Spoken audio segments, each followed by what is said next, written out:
ভ্রমণ করা এক, তাহা প্রকাশ করা আর এক। যাহার পা দুটা আছে সেই ভ্রমণ করিতে পারে, কিন্তু হাত দুটা থাকিলেই তো আর লেখা যায় না, সে যে ভারী শক্ত। তাছাড়া মস্ত মুশকিল হইয়াছে আমার এই যে ভগবান আমার মধ্যে কল্পনা কবিত্বের বাষ্পটুকুও দেন নাই।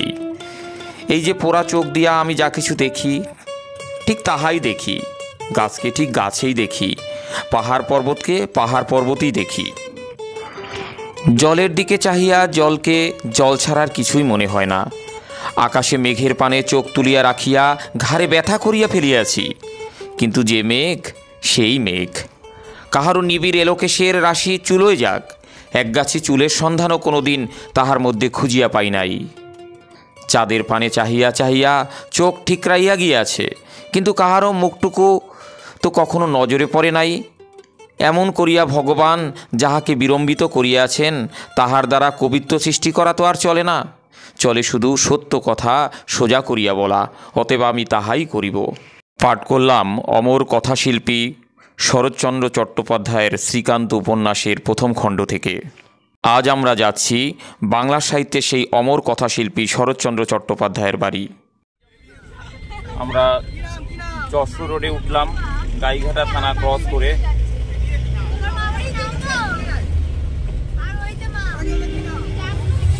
আমরা এখন আছি বারাসাতে।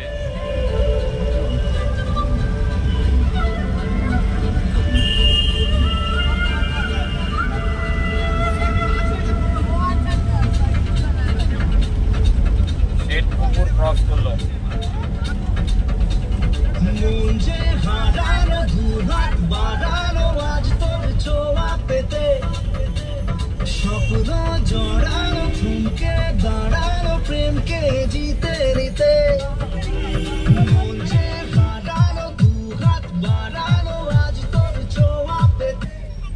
আমরা এখন বারাসাতে রয়েছি। বারাসাতে একটা প্রসেশন ক্রস করছে, সুন্দর। বারাসাত শেঠপুকুরে এরিয়া ছাড়ালো।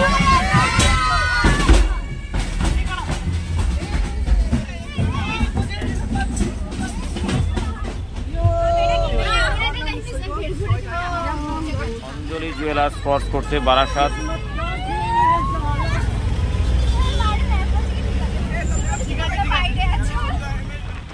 ক্রস করছি দমদম এয়ারপোর্ট এরিয়া। অদূরে ইন্ডিগোর এয়ারবাস দেখা যাচ্ছে।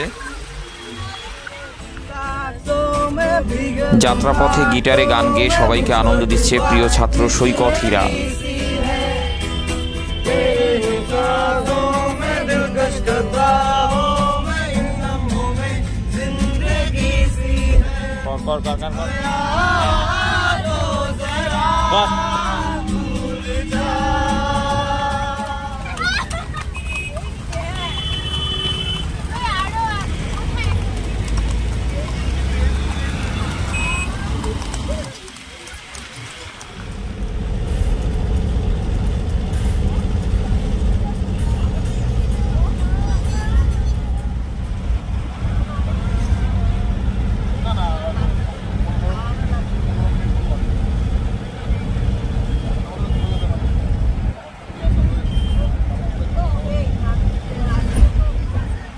দামোদর নদী আমরা ক্রস করছি।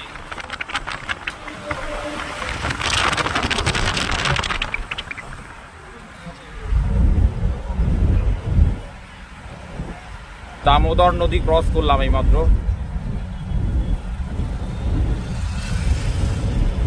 একসময় বাংলার দুঃখ বলা হতো দামোদর নদীকে, প্রচুর বন্যা হতো।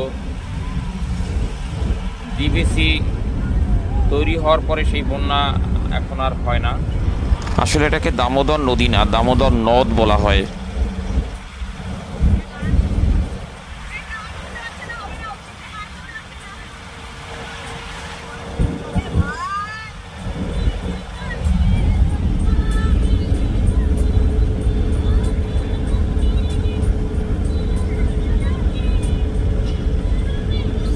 আমরা মেইন রাস্তা থেকে নেমে পড়লাম এখানে। এই যে দেউলটি অটো স্ট্যান্ড, ছোট রাস্তা ধরলাম, সামনে বোর্ডও দেখা যাচ্ছে দেউলটি, জায়গাটার নাম দেউলটি।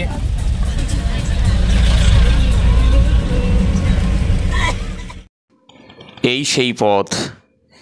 এই পথে অমর কথাশিল্পী শরৎচন্দ্র চট্টোপাধ্যায় কতই না যাতায়াত করতেন।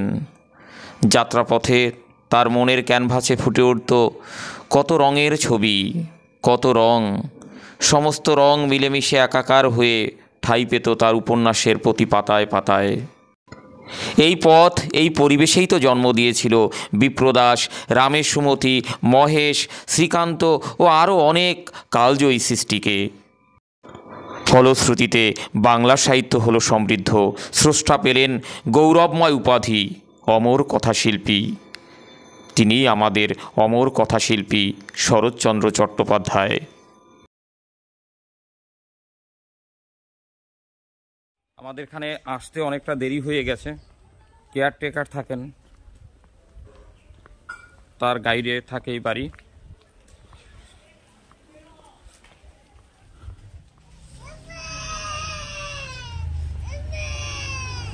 সংসারে যারা শুধু দিলে পেল না কিছুই, যারা দুর্বল উৎপীড়িত মানুষও মানুষ, যাদের চোখের জলের কখনো হিসাব নিল না, নিরুপায় দুঃখময় জীবনে যারা কোনোদিন ভেবেই পেলে না, সমস্ত থেকেও কেন তাদের কিছুতেই অধিকার নেই, তাদেরই বেদনায়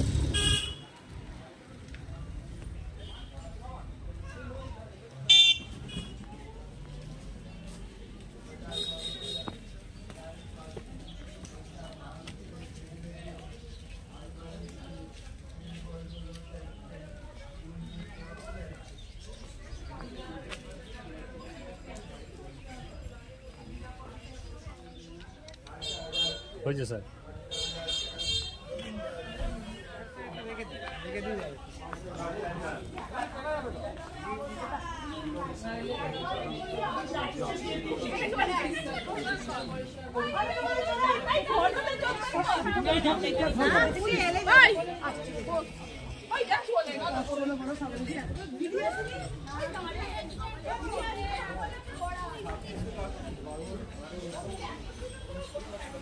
চিকিৎসা ঘরোয়া বিনা পয়সায় চিকিৎসা করতে চোয়াটা ছিল পুরো।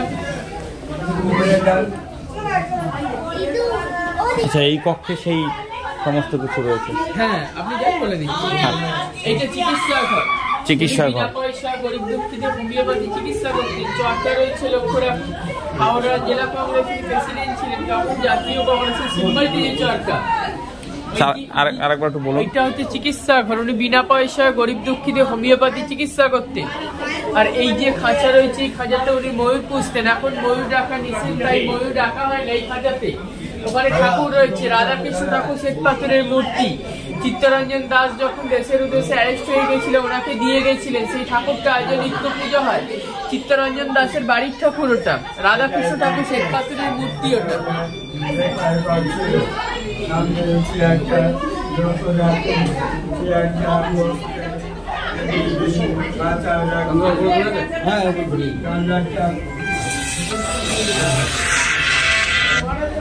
তোরা দেরি করছিস কেন? বাড়ির মধ্যে চলে আয়, বাড়ির মধ্যে চলে আয়। হ্যাঁ,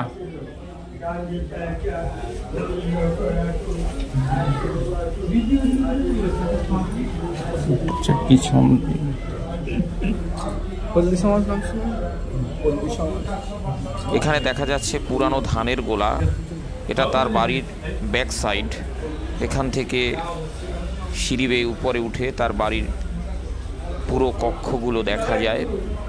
উপরে তিনি থাকতেন, যে ঘরে তিনি থাকতেন সেটা আমরা দেখতে পাবো।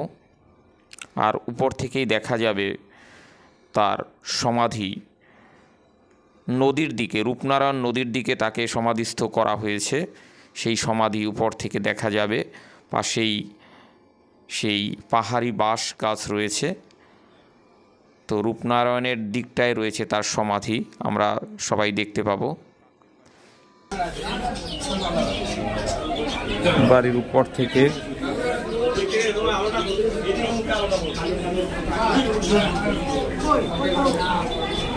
উপরে চলে আয়। একজন দ্বারা আমি তো নেমে যাবো এক্ষুনি গাড়িতে। যা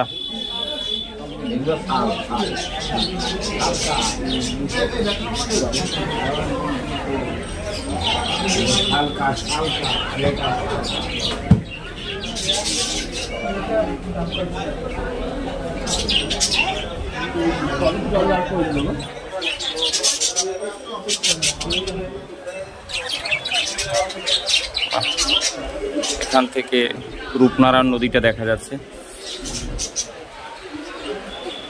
খুব সুন্দর পরিবেশ ছিল আসলে।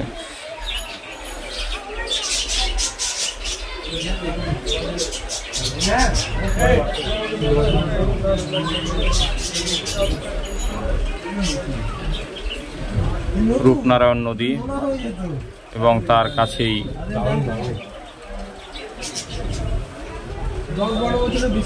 চারিদিকে তাল গাছ। আরো এটা একটা এখানে একটা হয়তো এটা পাহাড়ি বাথরুম রয়েছে, আর এখানে বসার ঘর রয়েছে। এখানে দেশবন্ধু চিত্তরঞ্জন দাস এবং অন্যান্য তখনকার জাতীয় নেতৃবর্গ, এখানে দেশবন্ধু চিত্তরঞ্জন দাস এবং তখনকার অন্যান্য জাতীয় নেতা নেতৃবৃন্দ আসতেন দেখা করতে তার সাথে।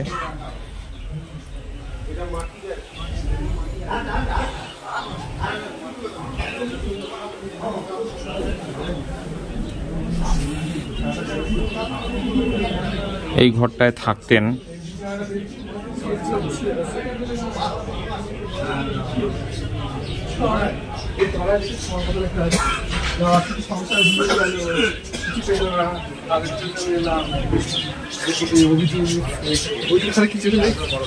কাজের লোক নেই,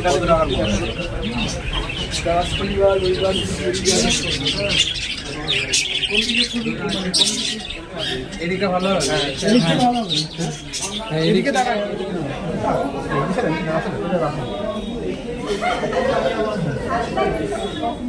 ঠিক আছে।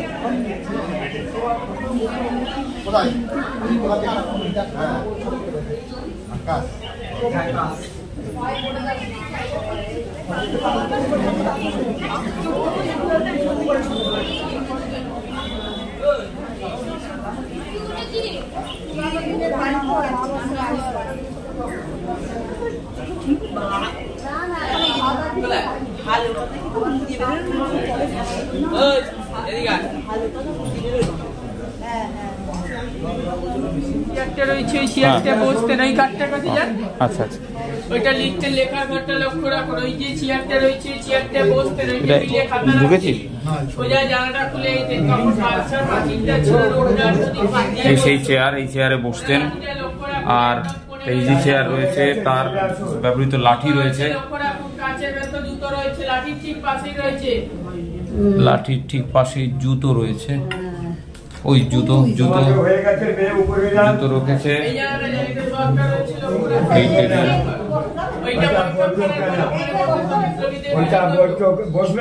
জানলা খুলে রূপনারায়ণ নদী দেখা যেত।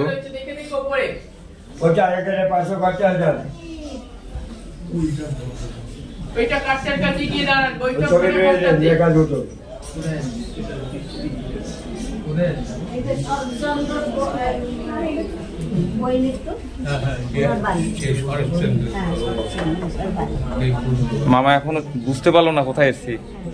আরে মামা,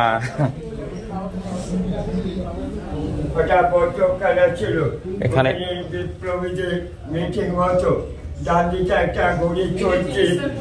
এখানে বিপ্লবীদের মিটিং হতো, একটা বৈঠকখানা।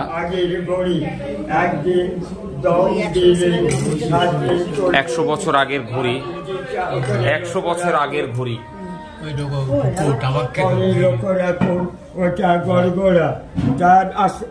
তার পাশে ওইটা ভারতের রেডিও, আলমারিতে যে বইগুলো আছে উনি পড়তেন।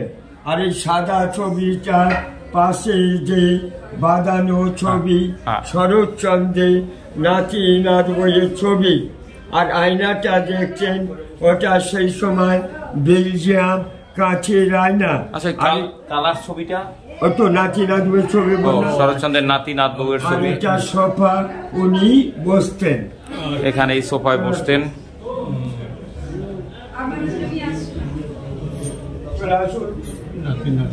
এই বইগুলো ব্যবহার করতেন। ওখানে একটা হুকো রয়েছে।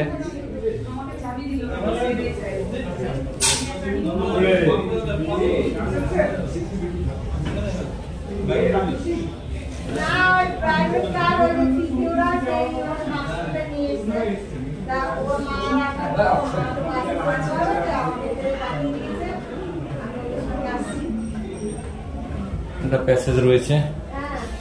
এটা মূলত ছিল বৈঠকখানা। এখানে সমস্ত বিপ্লবী এবং তখনকার যারা পলিটিশিয়ান ছিলেন তারা এখানে ওনার সাথে দেখা করতেন এবং আলাপচারিতায় জমে উঠত এই ঘর। তার ব্যবহৃত অনেকগুলো সামগ্রী রয়েছে। এখানে রয়েছে অজস্র বই, তার ব্যবহৃত হুকো আছে এখানে, হুকো না,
সব জায়গায়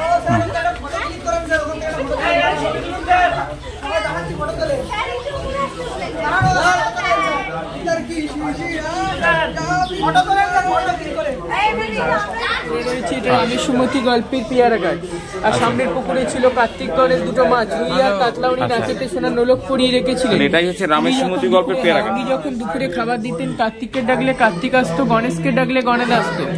আমার সাথে যোগাযোগ করতে হলে আমার যোগাযোগের নাম্বারটি হলো 8537998629। দুবাই প্রতি আমরা বংশ পরম্পরা ধরে এবারই দেখাশোনার দায়িত্বে রয়েছি।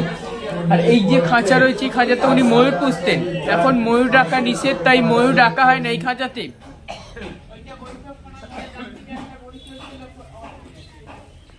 আরেকবার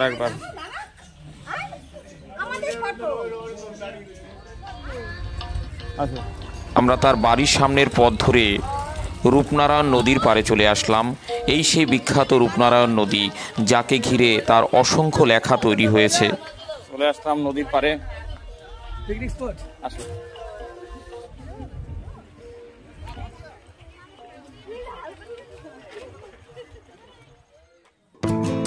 নদীর পাড়ে রয়েছে অসংখ্য কাশবন।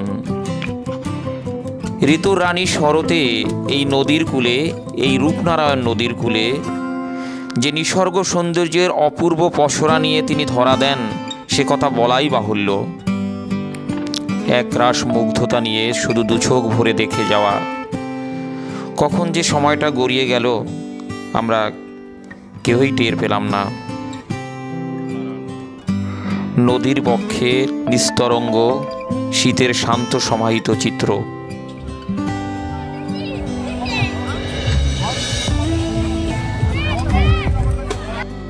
শুধু গানের লাইনেই দেখা যায়, পাওয়া যায় খেজুর গাছে হাড়ি বাঁধো মন। কিন্তু আমরা কজনেই বা এই সংসার ছায়াতলে সেই রস দিয়ে যেতে পারি। ক্রমশ যান্ত্রিকতা ও মেকি আধুনিক সভ্যতায় সেই রসজ্ঞ মানুষেরও আজ বড্ড অভাব। খেজুর গাছের যেমন অভাব, তেমনি রসজ্ঞ মানুষেরও অভাব বোধ করি বারবার।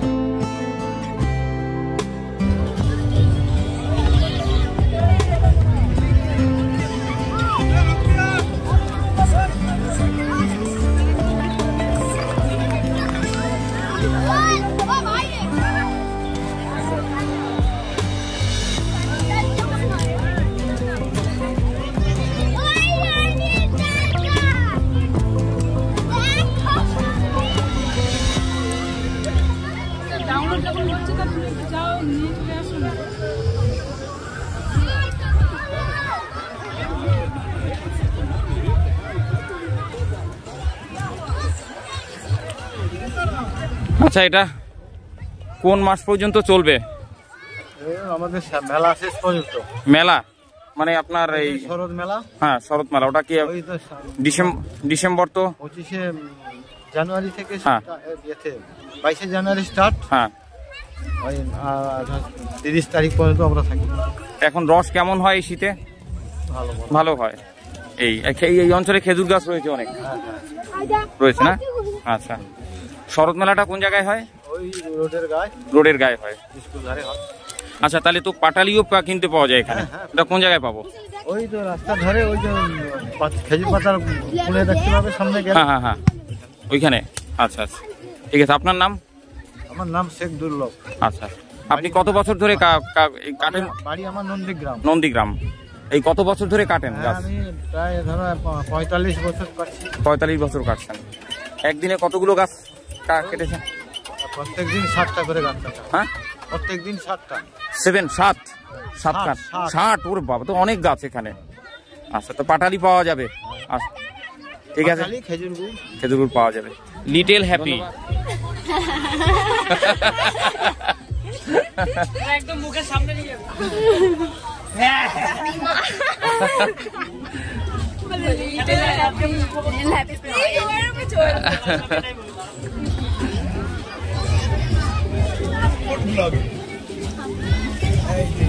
মামা, আপনি আবার জোর দেবেন যে আমি ছবি তুলিনি আপনার। হ্যাঁ, আপনার ভাগ্নের কাছে নরওয়েতে পাঠিয়ে দিতে হবে। আপনার নাম কি?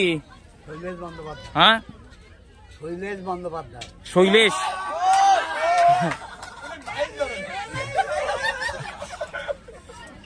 কি হাসলি কেন তোরা? খান খান।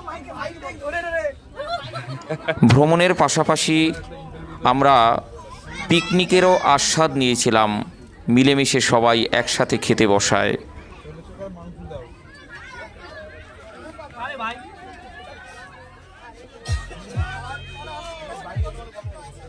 এই তোরা সবাই এখানে? হ্যাঁ, সব যাই যাই।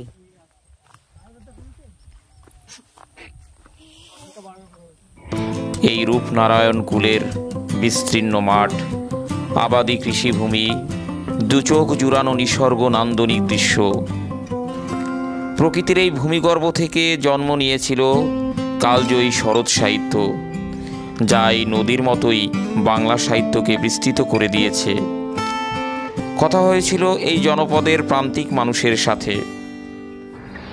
অতি ছেলেবেলা থেকে যার সাহিত্য সম্ভার পড়ে বড় হয়েছি, তার এই লীলাভূমি প্রত্যক্ষ করার দীর্ঘদিনের মনের বাসনা ছিল। আজ দুচোখ ভরে প্রত্যক্ষ করলাম তার এই লীলাভূমি। সার্থক হলো আমার এই দৃষ্টি। মনে হয় এখানেই হয়তোবা কোথাও আমি ছিলাম, পাখপাখালিদের ভিড়ে, নদীর জলে কিংবা এই প্রান্তিক মানুষের মাঝে। আজ কবিগুরুর দুই একটি লাইন বলতে ইচ্ছে করে। বিদীর্ণ হিয়া ফিরিয়া ফিরিয়া চারিদিকে চেয়ে দেখি, প্রাচীরের কাছে এখনো যে আছে সেই আম গাছে কি, বসিতার তলে নয়নের জলে শান্ত হইল ব্যথা, একে একে মনে উদিল স্মরণে বালককালের কথা।